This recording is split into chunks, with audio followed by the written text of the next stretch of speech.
Hey skiers, I'm Jeff from skiessentials.com. I'm Bob. How's it going? Welcome to a 2025 binding comparison.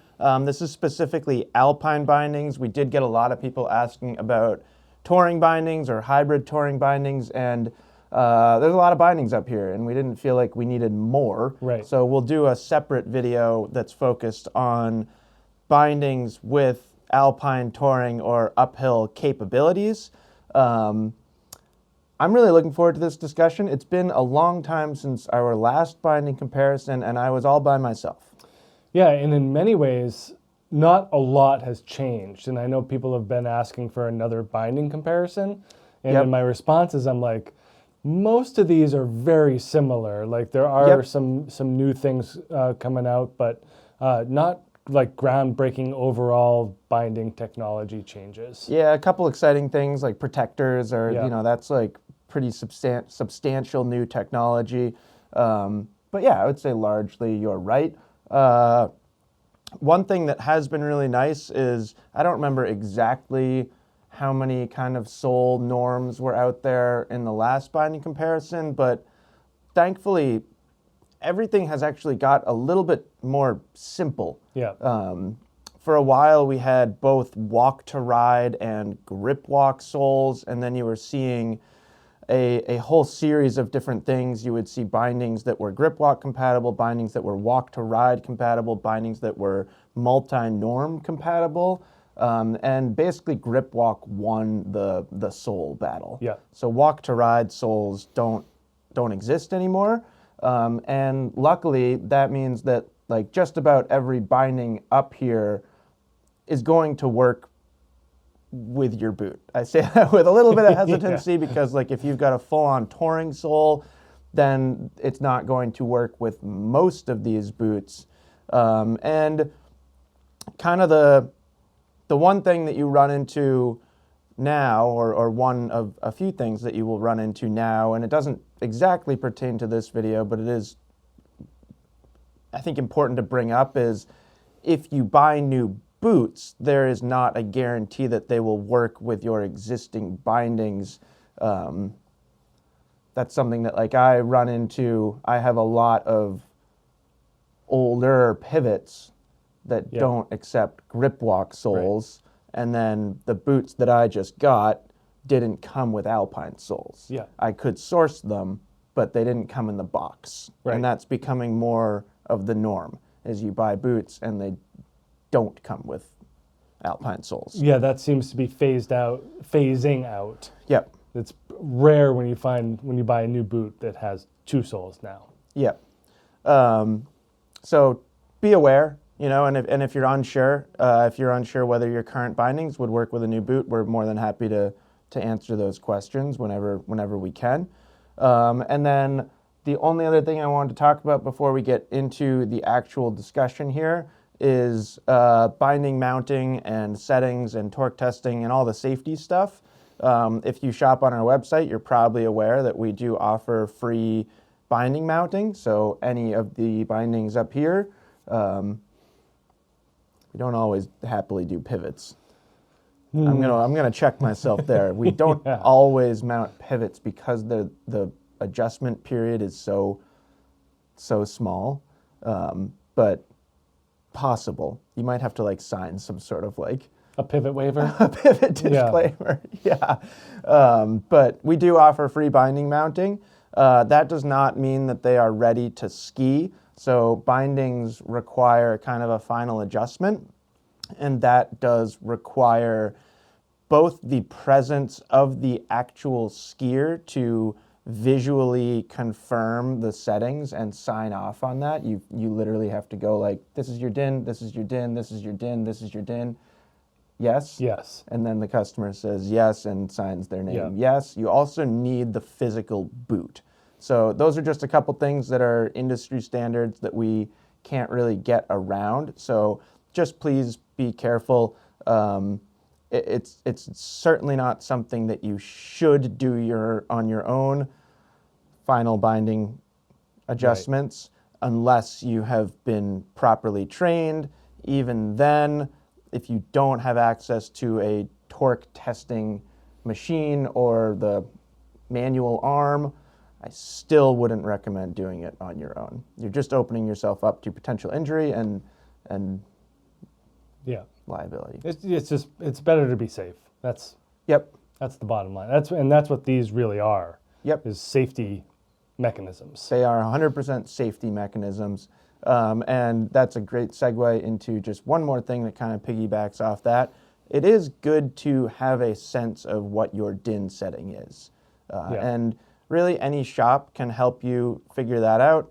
There are instructions online. There are even like websites where you can go in and like plug in your info and it'll spit out your DIN. So during the shopping process, it is definitely nice to know your DIN. That kind of brings up skier types. Yep. I would say any shop can tell you what your DIN would be. Not all shops explain skier types as well as others. I think a common misconception is that skier type is in reference to ski ability, and that is just not true. Right. You can be an expert skier and just be a type 2 skier. And really, those skier types, they reference kind of level of aggressiveness a little bit more, and also your personal release preferences. Yeah. So a type 3 skier in the event of a fall does not want their skis to come off. As much. Yeah, I kind of oversimplified it a little bit. In the event of a type 1 skier, in the event of a fall, wants their skis to come off. Yeah. Type 2 skier is basically everything in between. A good example is when I was competing slopestyle, I always considered myself a type 3 plus skier, because when you're landing an 80-foot jump, the risk of injury is greater at pre-releasing than my skis not coming off. Right. And I'm familiar and comfortable with getting out of a situation that would twist my knee or something like that, I can handle it. So I think that's it. Yeah. There's a lot going on. And I think bindings can be a really challenging thing for some people to understand. Yeah. So we didn't talk about who starts. Do you want to start? You wrote the article. You did a lot of like nitty-gritty research. Why don't you start? Yeah, I'll start with the Atomic Colt 7. We're going to go binding DIN values low to high. And so we also have a more junior option, so a 4.5 that is really for tiny kids. But then kind of once you get into normal skiing people, then you're kind of starting at a 7. 7 is, when we talk about the number, that's the top end of the DIN range. And we can reference bottom end too. Yeah, so range, so 2 to 7.5 here in this Colt 7.0. And just a really nice introduction. It's a much beefier heel piece than we see in the Marker 7 Free, which is mostly plastic, but we do get some nice metal here in the Atomic Colt 7. This one retails $119.95, and we are going to talk about stand height too. Stand height refers to the distance off of the ski that you are. So this distance here to the bottom or to the top of the AFD, that plate there. So is that a 16 there, Jeff, in your writing? Yep. 16 millimeters. I can answer those questions whenever necessary. We did bring notes because there's so many different specs, and there's a lot of stuff up here, so the writing's pretty small. But basically, the higher the stand height, the more leverage you're going to have over the edge of the ski. The lower the stand height, the closer you're going to be for a more accurate snow feel. So there are some differences there. But a really nice high quality binding for a 7.0 and for this price too, I think is really important. Yep. All of these bindings are grip walk and Alpine compatible. We will point out when one is multi-norm. Yep. So I don't think we need to be redundant with Alpine versus grip walk, but those will accept pretty much any type of junior or adult boots. I forgot to mention I brought the GoPro. Oh, for close up. For on the fly close up filming. No, great one to start with. Yeah. I do think it's cool that it accepts both junior and adult soles. Yeah. In theory, it could work for a young skier, and then could still work for them if they grew out of junior boots, and maybe they get a different ski too, but you could just move the binding over. Yeah.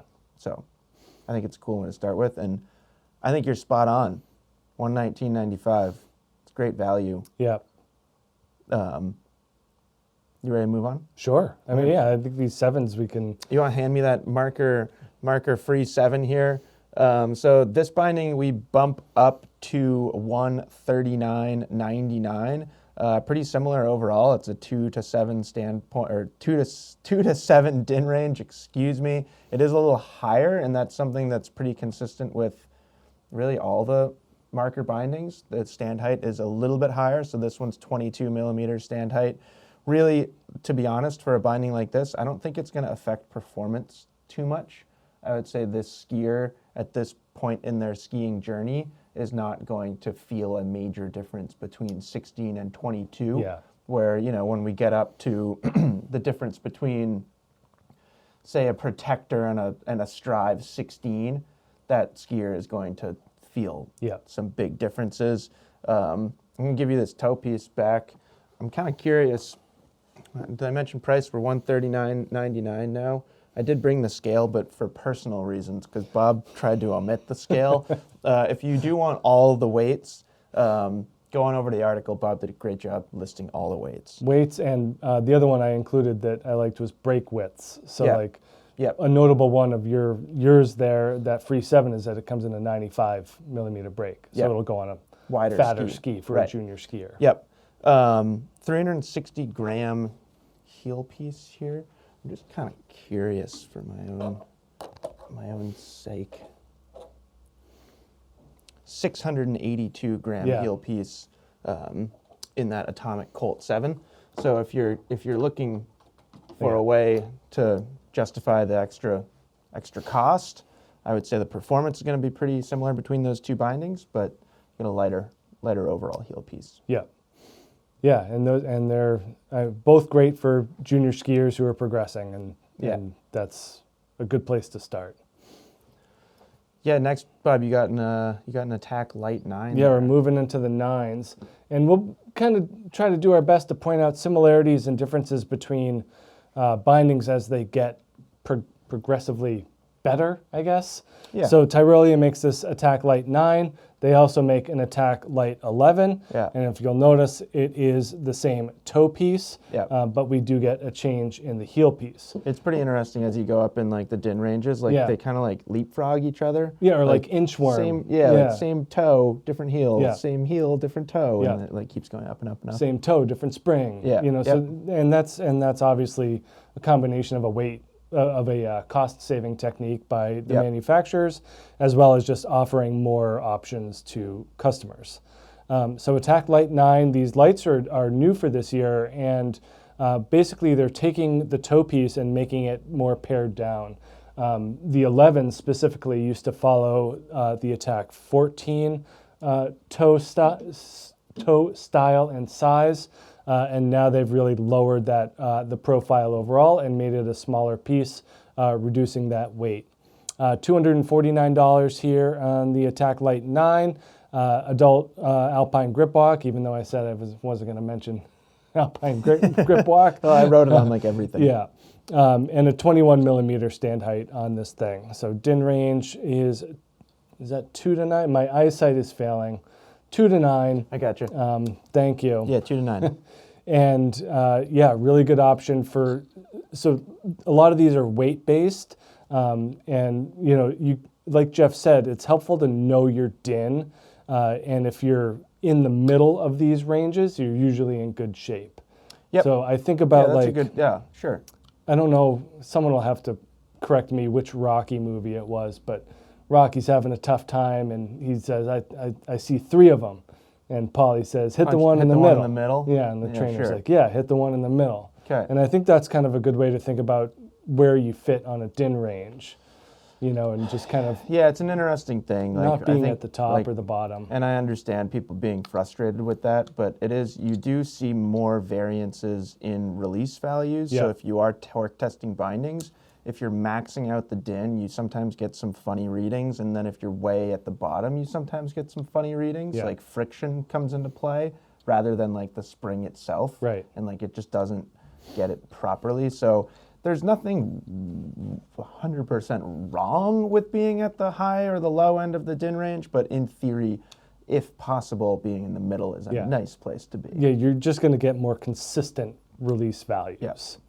But a good option for like an intermediate skier, a young adult, a bigger kid, someone who's kind of looking to get their first kind of real binding, I would say. It's a solid binding. Did you bring up the price? $249. Yep. Yeah. So it's like, I mean, that's a huge jump from the first two bindings that we looked at. And like, honestly, we're not going to look at another binding that's that expensive until like 6 from now. Yeah. So if you're like, if you're an avid skier and you want a pretty strong, trustworthy binding, but you don't need a high DIN range, that's a great one. Yep. I could see a lot of lighter weight men and a lot of women, especially like beginner, intermediate, even less aggressive, advanced would be just fine. Totally. Moving on here, I've got an NX10 from Look over here. I like Look as a brand. I like all these brands, but something about Look has always like felt a little different, and a lot of that comes from just like the visual difference of their toe. Their toe has always looked a little bit different to me. Look NX10 here. This is a $185 binding, really low stand height, which is pretty consistent across the board with Look, which is why a lot of like park freeride guys really like it. A lot of people just like having that lower center of gravity too. I'm in that boat. 16 millimeter stand height in this binding. And then something that it's pretty unique to Look as a brand is their 180 degree toe release. This is something that actually I saw in the comments when I was kind of asking people what they wanted us to talk about is people were interested in 180 degree toe release or vertical toe release. Look bindings do allow it, or at least it is claimed to allow it. I would say these versions of the Look toe with the kind of wings, which you see a different version up here on like Pivot 14s, but it's a similar concept. They're going to do that the most, and by 180 degree release, it kind of means that it will release in any direction in any of those ways. I would say vertical release out of the toe is just kind of rare. Like diagonal is one thing, but true vertical release like just doesn't really happen that much because it's the way that your body works. It's difficult to put that force on because your knees bend. Right. Like something really has gone wrong if you're vertically releasing out of a toe. Right, and I think at that point, torque takes over anyway, and is at least it's going to throw it one way or the other. It's going one way or the other. That's kind of what I mean. Yeah. So while it does have that 180 degree vertical release, and that's really, really cool, I would say it's not a game changer. Right. And it's not a drastic increase in safety. But another one that's like really, really good for a tweener, lightweight adult. See a lot of women choosing this binding, and for good reason. We do have an 11 DIN version of the NX, which we'll talk about as well, which doesn't have very many differences. It's just got a slightly higher DIN range. This one's 3 to 10. Yeah. So. Yeah, great. it just helps people again find kind of the midpoint of where they should be. Yep. Another kind of hefty heel piece here, Bob. I know you're not thrilled with all my weights, but I don't mind. It might be hard to actually get on there with the brake.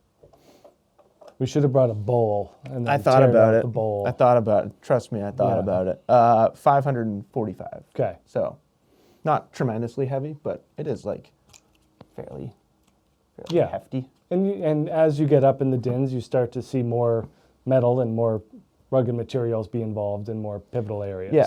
Well, and like this is a pretty like it's not like it's not rugged, and you definitely notice a difference like moving from the 7s and the 9s up to these 10s.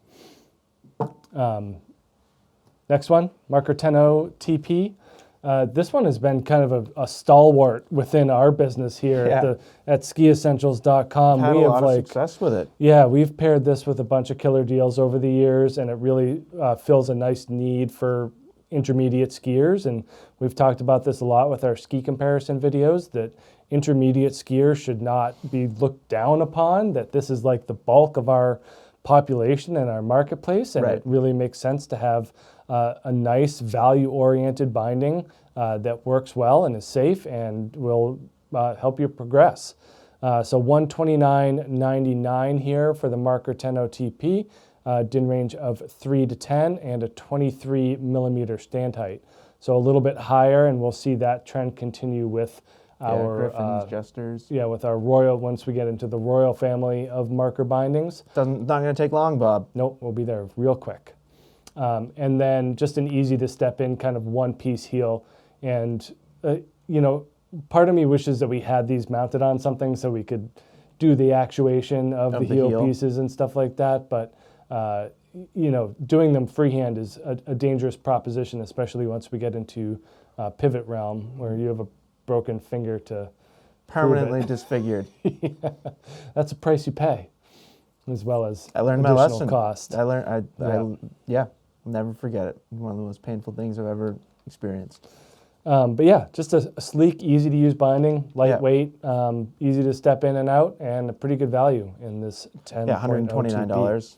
Yeah, if you're within that range and you're looking for something that's gonna be a nice value option, then that's a good one. Yeah, it's like, I think often overlooked because of the next binding that we're gonna look at, but I would say in a lot of cases the performance is not like drastically different Yeah, between them. yeah. I do think the next one, if you want to actually hand it to me, this is the Marker Squire 10. So Sorry, this is Squire 11. that's the 11. We meant to have the 10. I will tell you, the 10 has this heel piece. Yeah, you're That's really the throwing me difference. for a loop because my notes are for the. Now I don't know what to do, Bob. Here, hold that toe and this heel, and then you have a Squire 10. Do we have one in the building? I don't know. I couldn't Okay. find it. This is what a Squire 10 looks like. You get this toe and this heel, and this is a Royal Family toe. This is obviously still the same heel. As you move up to the 11, then you get the Royal Family heel, or the Squire 11 heel. I wrote down the price for the 10. Again, you really threw me for a loop here, My Bob. apologies. I'm feeling very underprepared. The 10 is $189.99. Do you know what the 11 is, since you put me in this position? No, I bet it's a little bit more. I'll put it on the screen. But yeah, I would say there's not like a drastic difference in performance between the Squire 10 and that 10.0 TP. I do think, can I have that heel piece? I do think when you get to here, you're starting to see a little bit more of an increase in performance. Yeah. Just the way that this like single pivot heel works and the screw kind of goes vertically down onto your boot. A little bit more solid. I'm going to talk about the Squire 11 because it's in my hand. Thanks, Bob. We're getting ahead of ourselves a little bit. No, fine. Well, this is our transition into 11s. Yeah. Perfect. It works great. Yeah. All right. Now I forgive you. You're right. You did a great job here. A lot of part kids I coach. Yeah. Love this binding. Same stand, like low stand height, 20 millimeter stand height. It's good binding. Yeah. I really like it. Yeah, and like my wife uses that binding too. Like there's just a lot of adults that are in these Squire 11s. Yep. And yeah, they work awesome. And it's a good example of like that inchworming, like 10.0 heel, Yep. 11 toe. Yep. You know how they just kind of work in unison with each other. Yeah, I also like the progression that this binding has gone through over the years. It just feels a little more solid. Now. You know what I mean? Like when Squires kind of first came out, they did feel like a little chintzy at times, and I don't know that I would feel comfortable skiing it. But like we ski demo Squires. Rarely, Yeah. and I generally don't feel comfortable skiing them. But again, I formerly identified as a 3+ skier, and I tend to do really silly things on skis, and then in those situations, this doesn't quite live up to it, but when you jump up to the Griffon, it's fine. And then like if you're lighter than me or less aggressive than me, then Squire is going to be plenty. We're also entering kind of the area in color options. Yeah, So- tons of Squire colors. And I think that that's a really fair thing to say is like, how do you decide on a binding? Like, if you're in an 11 DIN range, Yep. like, get the one that matches your stuff. Yeah. Like, there's nothing wrong with that at all. Yeah. So, Yeah, no I issues agree. there. Yeah. And once you get to this level, this second tier, we're starting to see more and more color options come through. I'm really impressed I got through that Squire, given the circumstances. I apologize. That's all right. Already talked about this Tyrolia Attack LYT 11 toe piece, similar to the LYT 9, just with a burlier spring, DIN range 3 to 11. We do see a change in the heel piece. So different heel piece in this Attack 11, a little bit higher quality, burlier materials, longer throw here, and that just gives you a little bit better connection to the ski. Yeah. But yeah, the nice thing about these Attack 11s here, and we can talk about it with the 14s, because there are a lot of people that kind of get hung up in Griffon to Attack realm. Yep. I don't know if you saw on Ski the Northeast Facebook page, there was a Griffon versus Attack conversation, and there No, but I have another anecdote from that Facebook page that I can't wait to talk about when we get to pivots. Nice. Anyway, this one, you couldn't have more different answers. You know, there was 100 people that were Griffons are the only Griffons type, you know, attacks stink, and then the next 100 were attacks only, Griffons stink, and then the next 100 were it doesn't matter, they're the same thing. I mean, I'm in that camp. Yeah. That it doesn't really matter. Honestly, like, kind of the only thing I can point to between those two bindings is how they feel when you click in. Yeah. And that can be a big thing for people. Like, the sound it makes, or the Right. feeling when you click into your bindings can be confidence inspiring, or it can, like, kind of feel like it's not much. And like the attacks use more of a twin cam system, where the Royal Family heel is that classic single pivot, like, Yeah. dunk, and it really feels solid. So it's kind of just like personal preference. Yeah. For a long time, I was a huge Marker Royal Family skier. And then when attacks came out, I was a little bit hesitant because skiing them, the heel piece didn't feel as strong. But after then skiing them for many, many seasons, I never had any issues. And Right. then I was like, well, it's kind of the same thing. It just feels a little different. The only one I'll say is that the attacks, both this 11 and this 14 here, are metal mounting plates. So the Yep. metal gets screwed into the ski, whereas on a Royal Family, and we don't have the plate here, but the track gets mounted on, and the track is plastic. So that's really the only difference from, like, a structural perspective that you could point to. Yeah. And, like, again, there's, like, in this comment section, it was great because everyone's like, none of these have really broken. I've broke one Royal Family heel track in my life, and it was Yeah. a demo track, and I think I was, like, kind of too far forward on it Yeah. because I was trying to, like, center mount something. Do you remember? I remember. And then Yeah, the ski went into the woods. Yeah. Yeah, the brakes don't do much when the When the when the heel heel piece piece comes is off. flying around. Yeah, I've ripped a lot more heel pieces out of skis. Yeah. That's what happens when you run a 3+ and you land Right. leaning forward, landing switch on a big jump. Yeah. Heel piece just goes right out of the ski. Back to this Attack LYT 11, 229, 17 millimeter stand height. So Yeah. just a little bit higher quality of a product here, and nice binding. You ready to move on? Yep. NX11 here. I think we can get through NX11 really, really quickly because it is basically the same as that NX10 that we talked about. We just get a tick up in DIN range here, so we're 3.5 to 11. You might be wondering how do they achieve that? Well, it's really just a heavier, stronger spring. Yep. And then you'll see that reflected in the weight, at least. You hope so? I hope so. So the 10 heel on our scale here, 544 grams, like we looked at before, and then bumping up to the 11 heel, 645. Yes. So, you know, it's represented in the weight there, and really the performance is going to be the same between the two. I still would recommend this binding to those intermediate skiers, probably more on the light side of the spectrum, but we're starting to get into a world of binding here where I like Squire, you know, I can ski them. I just am a little bit more hesitant. Same is true with Attack 11. I actually probably ski that more in demo situations than Squires, I would say. And then yeah, both these looks here. If anything, the binding that you're going to talk about next, I would feel a little bit more comfortable on. I find that heel piece is a little bit burlier, but then it's like heavier too, which can be a downside for some skiers. Yeah. But in the NX11 here, we're up to $220. Yeah, and we've found it pretty interesting that moving to the SPX11, we're actually going down in price by $20. Yeah, because we're at it here, $750. Yeah.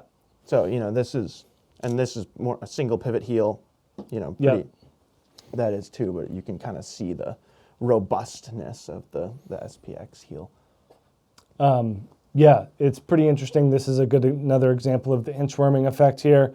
So NX11 and SPX11 share the same toe housing, and then the SPX moves up to this SPX heel. So like you were saying, Jeff, a little bit more robust, bigger back heel throw here, and just, you know, as you mentioned, it's just more confidence inspiring, you know, than the NX11 there. Yeah. So, you know, it's kind of hard to come up with a reason why someone would choose an SPX11 over an NX11, given that this one is $20 less. You know, I kind of view this as a little bit better, higher quality of a binding. Yeah, I do too. I mean, I think it's not surprising from like the perspective of you and I, because we would both feel better on that binding. But then like if you take somebody who's 120 pounds and who's less aggressive, then like it could go the opposite way. This is harder to step into as exactly, and the lighter weight of the whole package, like that's gonna, there's something to be said about that. So it's not just like SPX is better and it's cheaper, so buy that one. Right. It's just that it's like, it's an older, I mean, that heel's been around forever in various forms. And it's probably inexpensive for them to produce, so the price is you got thousands. Kind of stays down. Yeah, for sure.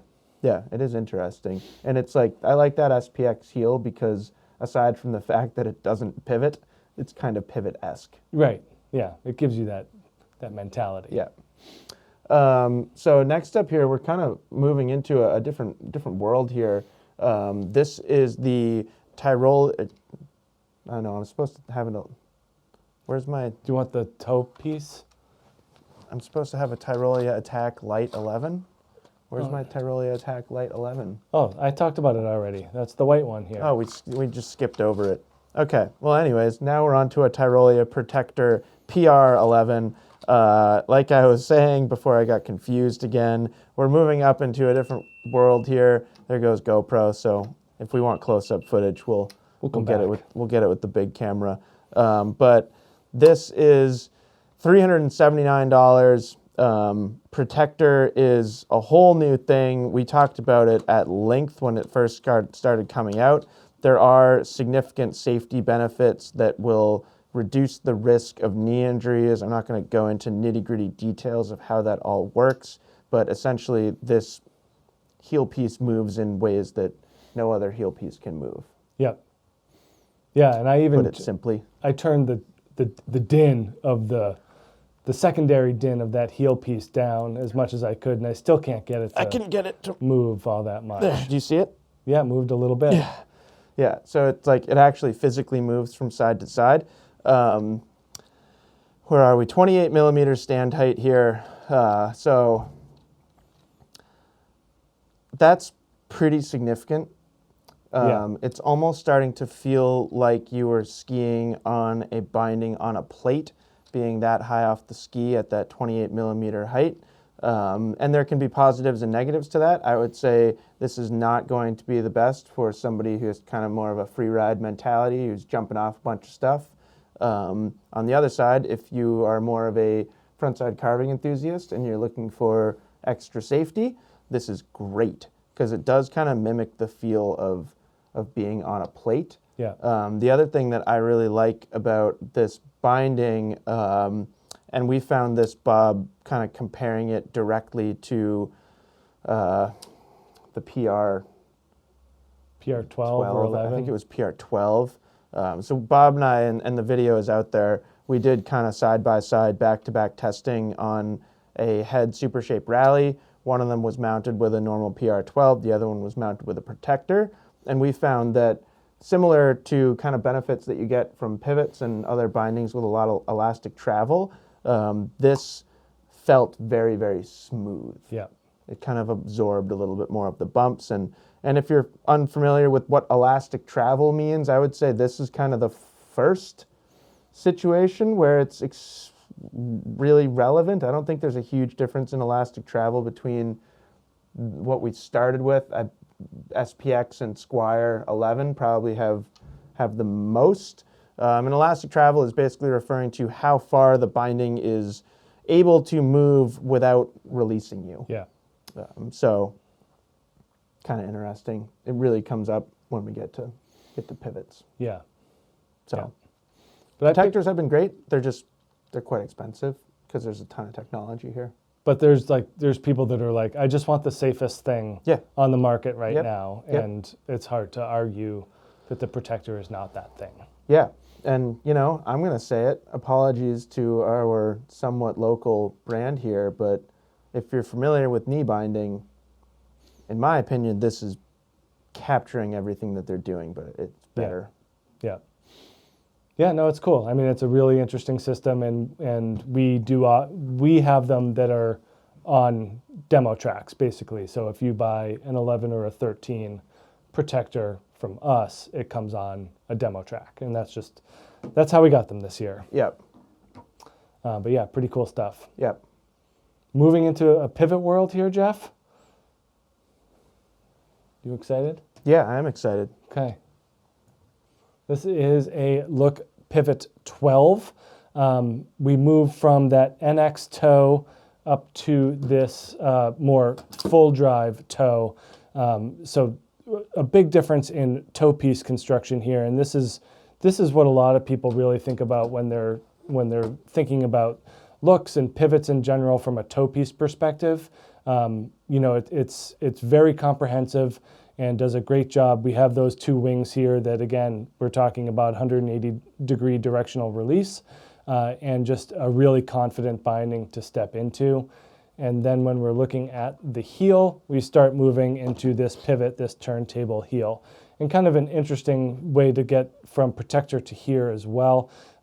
Protector moves side to side to release your heel, and you might think that pivot does the same thing, but it doesn't. It twists. So the toe has to go first, and then the heel will follow like that, as opposed to Protector, which just the whole thing goes sideways. Correct. So that's the main difference in terms of release direction between a pivot heel and a Protector heel, which is pretty interesting. $329.95. That's starting to get into more expensive territory, and you're starting to think about, what do I want out of a binding now that I'm starting to spend some money when there's less expensive 12-din bindings out there on the market. So yeah, the pivot heel is the big one, where it's just extraordinarily cohesive, holds your foot in extremely well. And like you brought up, Jeff, the introduction of lateral release, or of elastic travel, and its ability to return your boot to center quicker than pretty much anything else out there. It also allows the ski to flex more. Yeah. Having that elastic travel. It's obvious to me why. Yeah. I don't know if it's obvious to everybody why, but it's basically like the binding's moving and like letting the ski do this, where if it didn't have that elastic travel and the ski bent or flexed like that, it would just shoot you right out of the binding. And there's a few different benefits for that. Like, I really appreciate it as a lightweight skier because I find that it allows me to flex a ski more. Pivots also have the shortest drill pattern. Yeah, like the second screw set is like under your heel. It's in front. Yeah, it's in front of the back of your boot. Yeah. So to like take really anything else here, but maybe this is a great example because like we don't have the track that this goes on, so you can't exactly see where the screw would go. So this is the Comp 12 that we'll talk about, and you keep jumping around in order, and my brain is like it's driving me crazy. But this is the Marker Comp 12, and you can see that the back screws are right here, and not even that, but like the plate itself like extends with like full metal. So the binding is essentially going all the way back to here. The back of your boot's here, and that is like changing the flex pattern and the whole feel of the ski behind you. So I really like it as a lighter weight skier, having that short drill pattern. It's also become a favorite among park skiers, I think for similar reasons. It lets your skis flex really naturally, which allows you to be a little bit more playful. Yeah. And then the elastic travel is really nice on landings too. DIN range 4 to 12 on this thing. So Yep. if you fit in the middle of that, that's a good introduction to Yeah, pivot totally. skiing. And a lot of I coach a lot of younger park skiers, and that's like they often move into that binding at some point, and it works really well because a lot of them are so light that they don't need a high DIN, and then it's like this kind of interesting position of like, well, you can't really ski 15 or 18, and like it's overkill anyways, but it gets them into that platform and that system. Next binding up here is this Strive 12. So this, we're actually going down $100 from that pivot.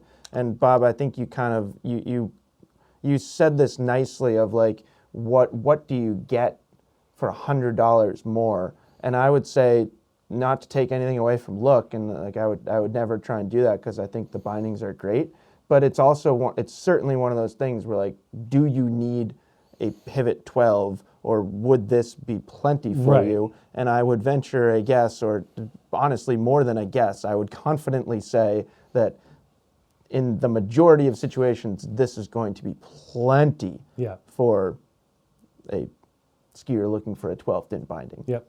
And I really like these. I've been quite impressed by Strive since they've come out. Kind of take STH heel and pair it with a new looking toe piece. I know a lot of people miss the driver. I guess this isn't a true. The purple is the true purple STH. Is the true STH heel.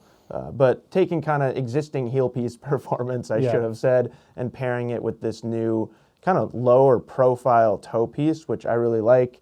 It's kind of taking cues from the driver toe, although it's not exactly the same. But yeah, really good binding, $229. 22 millimeter stand height, and just a really, really good one, you know, to compare to like basically all the 11 DIN bindings that we had over there. To me, that Strive 12, it does tick up a little bit in performance and feel. Yeah. Not a ton, I'd say, compared to like a Squire or an SPX 11, but a little bit. And like I would feel perfectly comfortable skiing a Strive 12. It wouldn't be my first choice, but it's very, very similar to the Strive 14. Yeah. And I've skied the Strive 14 a lot. Yeah. So, yeah, it's good binding.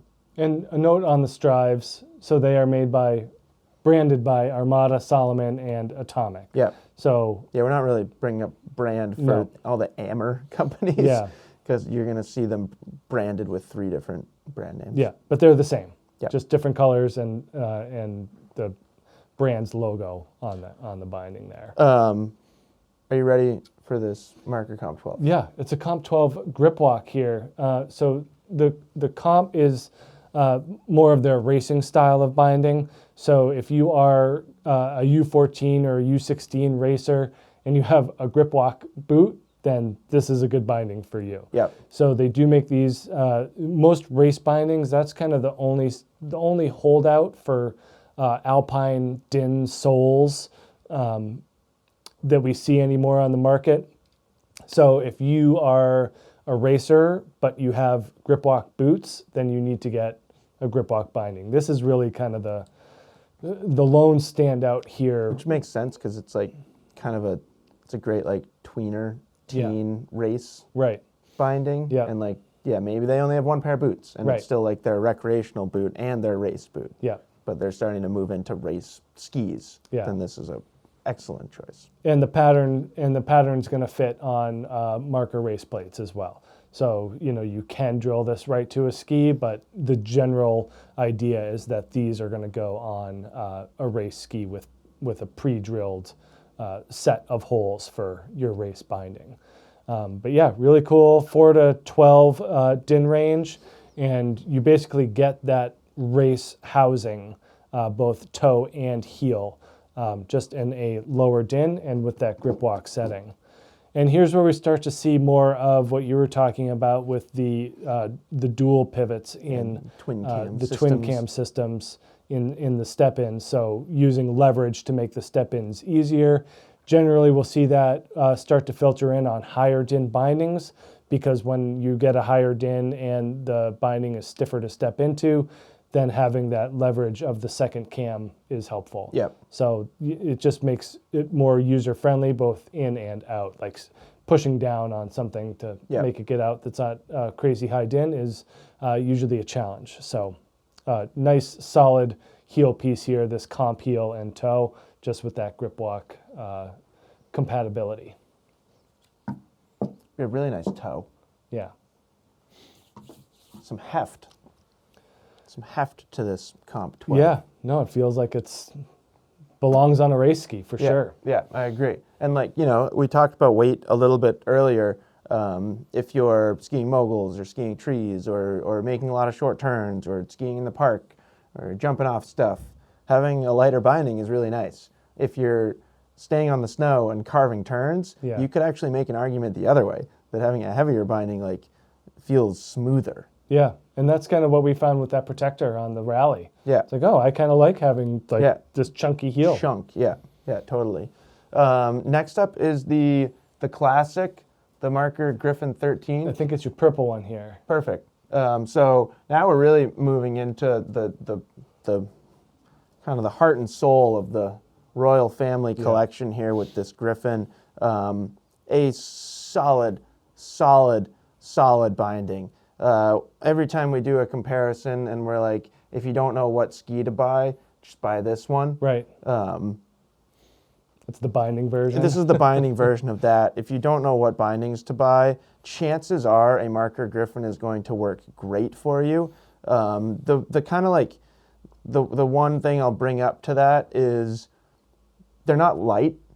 We're starting to get into heavier bindings here. So if you are that lighter, less aggressive skier, then stick with the Squire, because you're going to just have a little bit more quickness. It's going to be less fatiguing. But we have a 4 to 13 DIN range in the Griffon, so a huge range of skiers can ski it.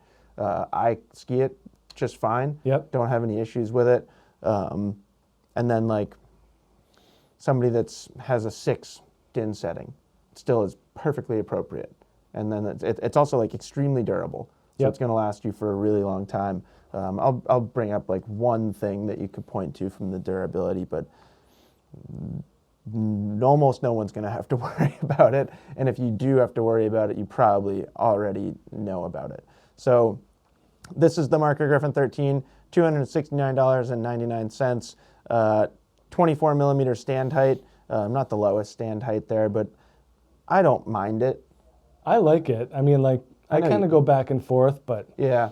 I mean, we ski demo binding so much with high stand heights. So it doesn't, when I go back to the pivot a little bit lower, I'm always like, oh, wish I had more leverage. Yeah. So I don't know. You just get used to things, I guess. You do, yeah. So it's not I don't know. I wouldn't get too hung up on it. Yeah. I don't think this is going to throw you off by any means compared to something with 4 millimeters lower stand height. So yeah, great binding. The thing that I was going to bring up, and this we'll see it in a few bindings when we get to Jesters. These wings, you were talking about the plate being plastic. These wings, the purple basically on this heel piece, these wings are plastic on this. I snapped one the first year that this binding existed. And it hasn't changed drastically. It has changed, actually. The step-in's easier. They basically changed this whole lever situation in here, so the step-in's a lot easier. But I was young and crazy aggressive, and I did something. I don't remember exactly what I did, but I did something in the park. Went huge, landed switch, and just snapped these two things. And I skied on 1 foot down to the marker tent because it was like a demo day at Stowe for just randomly, and like showed the rep, and he was like, oh yeah, like you need a Jester. Like you're 22, 23 years old and you're hitting 80-foot park jumps. Like you should probably have the Jester, which moves to magnesium housing here. But that said, I certainly don't mean that as like, I don't want people to be worried, nor should you be worried, because I have skied this binding hundreds and thousands of times since then with no issues. I don't land switch on 80-foot park jumps very much anymore. Yep. That's what happens when you get older. But it truly is a great binding. And then something I'll add is that all these, the Griffons and the Jesters throughout now have, you can raise and lower the toe height. Yeah. Combine that with the slidable AFD, and now we're multi-norm. Oh, thanks. So yeah. multi-norm in Griffons and Jesters and a few more. But yeah, those are the ingredients you need is a gliding AFD and a raising and lowering toe piece. Yeah? Did you say the price? Yeah, I did. $269.99? Yeah, I said the price. All right, we'll switch gears back to the Protector, the PR13. Again, not a whole lot different than the 11. We just have a higher din range and just a little bit better for more aggressive skiers. So we're 4 to 13 on this one here. And again, like if I had the thumb strength, you could push this whole heel housing sideways. And so the whole thing, plus when these wings eject, whole boot's going out Not sideways. everyone's as strong as me. I clearly... I turned that one down specifically before this video. Clearly demonstrated my strength, my superior strength. But I think like it's fun to think about what skis these can go on.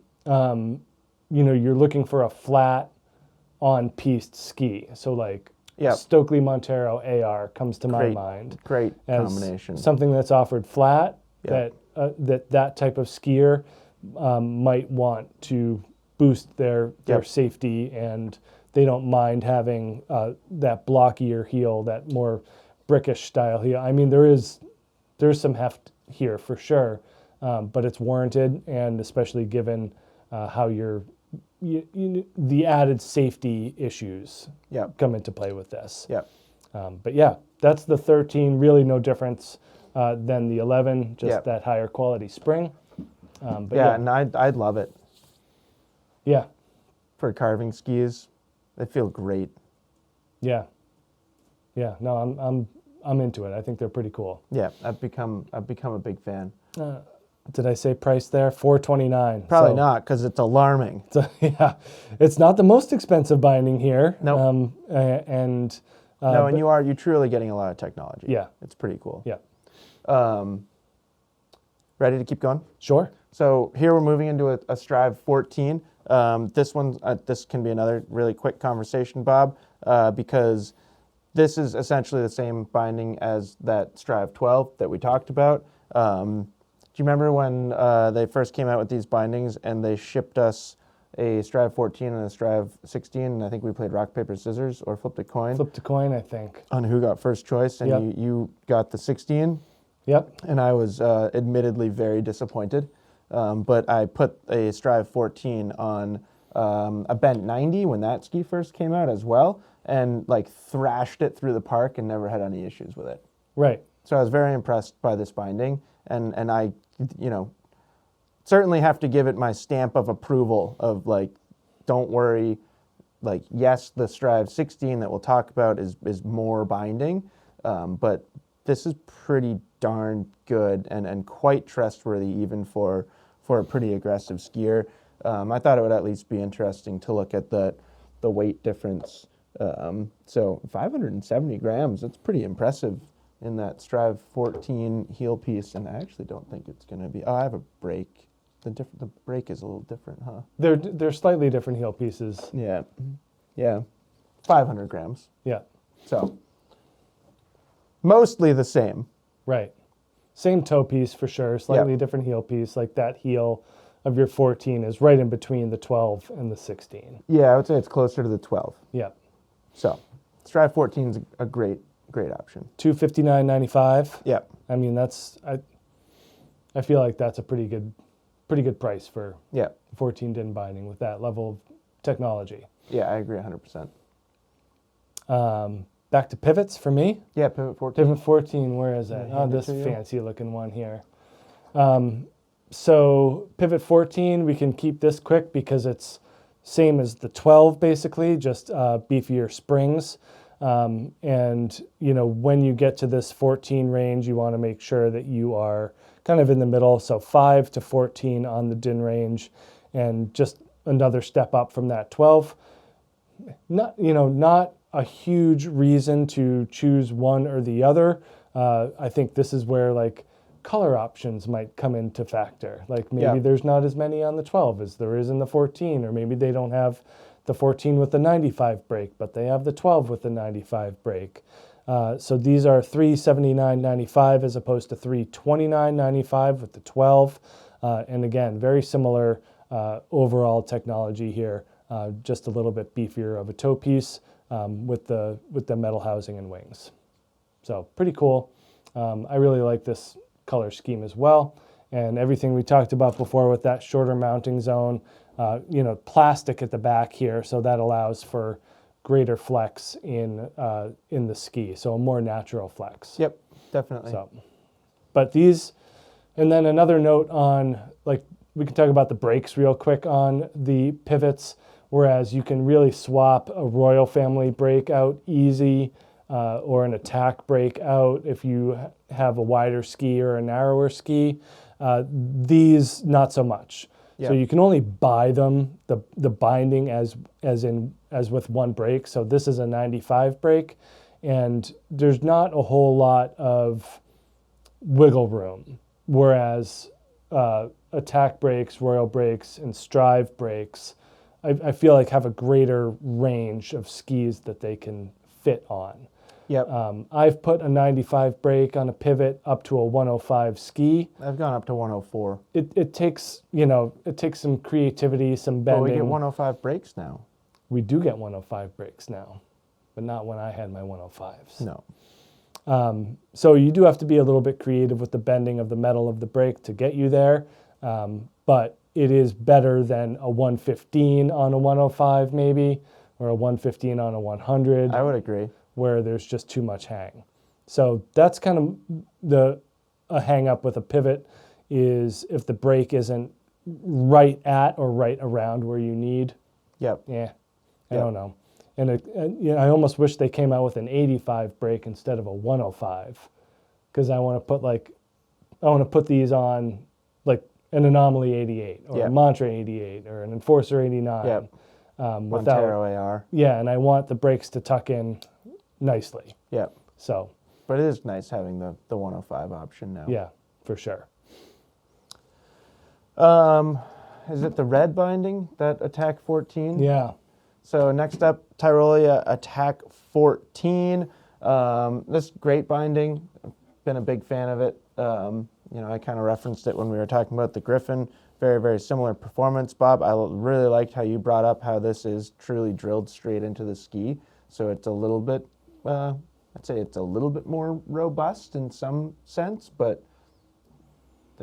you'll be hard pressed to find the breaking point of a heel track. Yeah. It really doesn't happen, but No. it is kind of interesting.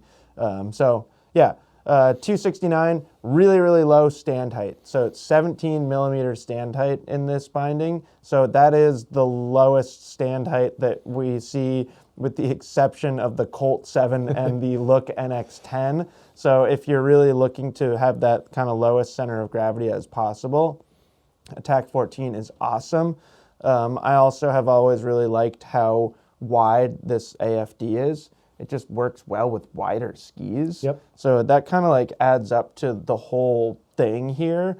Being low stand height with that wide AFD, it works really well as like a free ride binding. Works well as an all mountain binding too, but you see a lot of kind of free ride style skiers gravitating to this binding and there's definitely a reason why. We don't have it here, but there is a 16. There's a Attack 16, which kind of gets some slightly stronger materials, a little bit more metal in it. So if you're looking to really maximize your attack strength, I would take a look at that 16. But similar to the Griffon, this is such a good binding for so many skiers, and another one that we just sell a ton of them because it falls into that description of if you don't know what to get, an Attack 14 is going to work really, really well for you. And then nice big din range, Bob, 4 to 14. So it's going to accommodate a lot of different skiers on here. And I think there's a ton of different uses for this binding.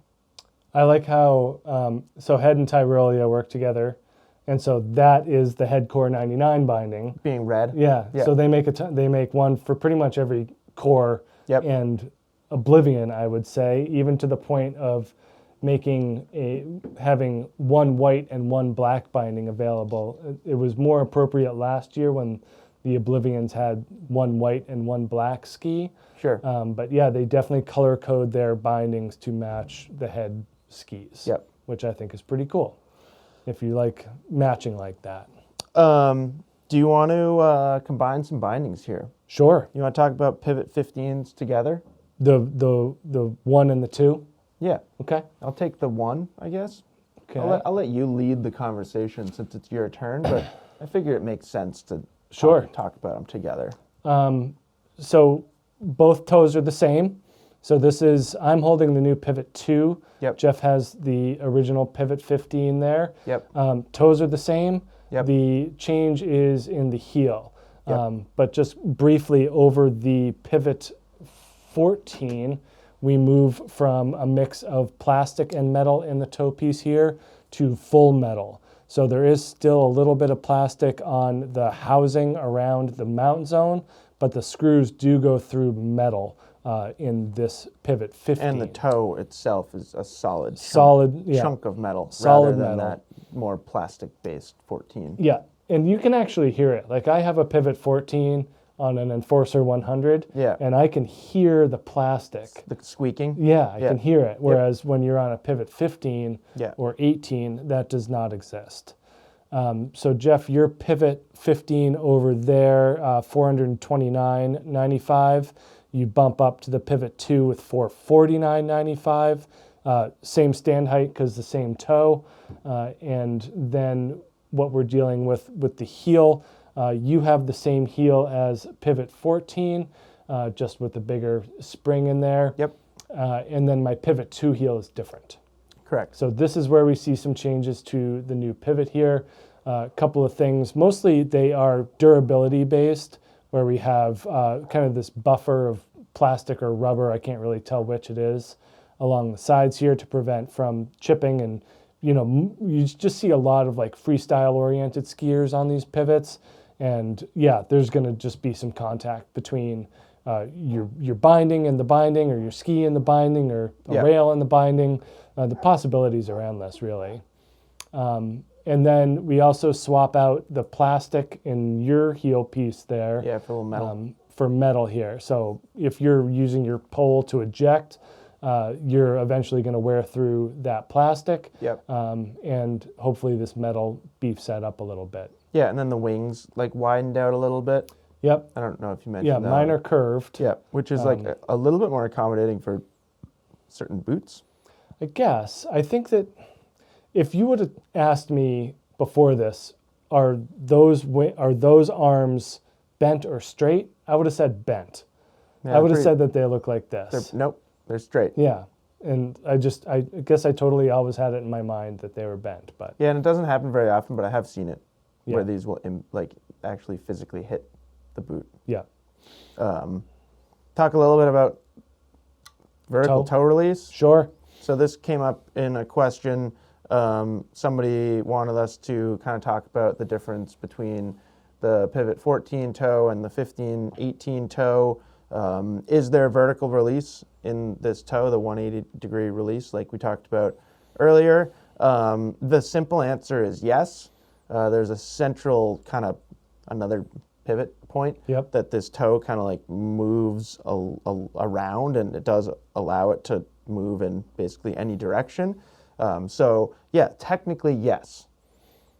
I have just about 20 years of experience skiing a pivot, and I don't think I've ever vertically released out of the toe.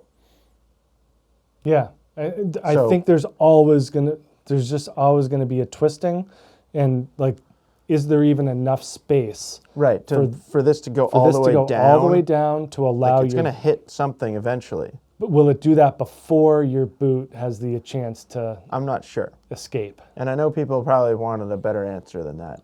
But technically, yes. Yeah. There is vertical release out of the toe. Anecdotally, I don't think I've ever experienced it. And I've only torn my ACL once on skis, and full disclaimer, it was on a pivot.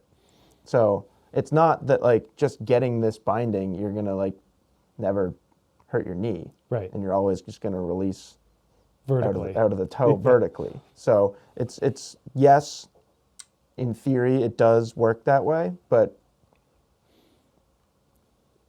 in actuality, is it going to? I'm not so sure. The reasons I like this binding are durability, longevity, elastic travel, and the way it feels. Yeah. I don't sell bindings anymore personally, but I also think that resale value is a good reason to get yourself in a pivot. I was just going to correct you and be like, you work for an e-commerce retailer. I don't personally sell my pivots anymore. You are employed by a ski retailer. We better sell bindings. Yeah. Or else I don't know what we're doing. I think it's a good final selling point. You'd be like, well, you can turn around and sell these 5 years from now for the same price you bought them. You want to do another combination? You want to hand me a Jester, and then I'll let you take a Jester Pro? I'll take the Jester Pro. You can take the regular Jester here. Yeah, so basically this is just kind of piggybacking off the Griffon conversation. Same stand height, all that kind of stuff. They feel the same. The Jester 16 here is $429.99. Still a 24 millimeter stand height. This moves to those magnesium wings that I talked about, really both in the heel and like... Yeah, anything teal on that is teal metal. Is magnesium. Yeah, so it is like really, really strong. The DIN range here is 6 to 16. So I would say we're really starting to exclude some lower DIN skiers here. Like I would say like 8 and below probably need not apply. 10, 9, 10 plus, you're going to start to benefit from this binding over Griffon potentially. The one that you're holding, Bob, you really just get a stronger screw, and your DIN range increases to, I believe, 8 to 18. Yes. Verify, please. Thank Verified. you. And then you also move up to $499.99, taking the award as the most expensive binding up here. Yeah. But these are awesome. They're solid. You see a ton of like the world's best park freeride skiers on these bindings. They really have carved a nice little niche for themselves. And you know, I hope I didn't like overdo it talking about the plastic on the Griffon. Please don't worry about that if you're a normal skier. But if you're a crazy person like me when I was 22, consider Jester. But like this metal here still goes onto a plastic track. Yes, but I've never broken one aside from that one demo track, and I think it was my fault. Yeah, you know, and like you said, they're like these are used on freeride world tour, like Olympic level events, like World Cup slope styles. Yeah, there's big airs. no issues. Nope, they're fantastic. Yeah, and like I have one on my Candide 101. Right. And I love it, and it was great. And Candide skis Jesters. Yeah. And he's better than you.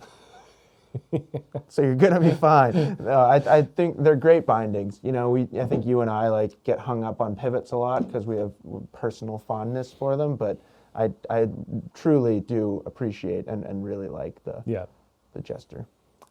I will say though that my fondness for this Strive 16 is really increasing. Yeah. Well, we both. Yeah. I mean, I talked about how much I like that 14 too. But you do. That Strive 16 is a really nice binding. I have to agree. I mean, I've been on many skiers have been on some form of an STH binding in the heel for a long time. Yep. And then just swapping out that driver toe to this, which is kind of a mix of that toe and kind of a shift style. Yep. I think is really interesting. And it almost like this doesn't give you like the same confidence that driver toe gave you, but it's more than enough. Yeah.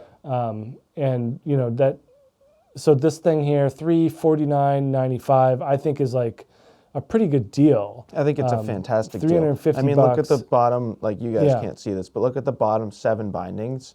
They're all over $400 except for that one, and it's only $350. Right. So like $30 less than a Pivot 14. Yeah. So I think that's really interesting. And like almost $180 less than a Jester. Yeah.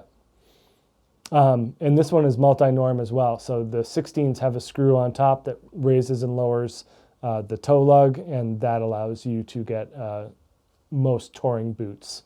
Some touring boots. Yeah. I don't like dealing with absolutes in the binding world. No, it's a slippery slope. Yeah.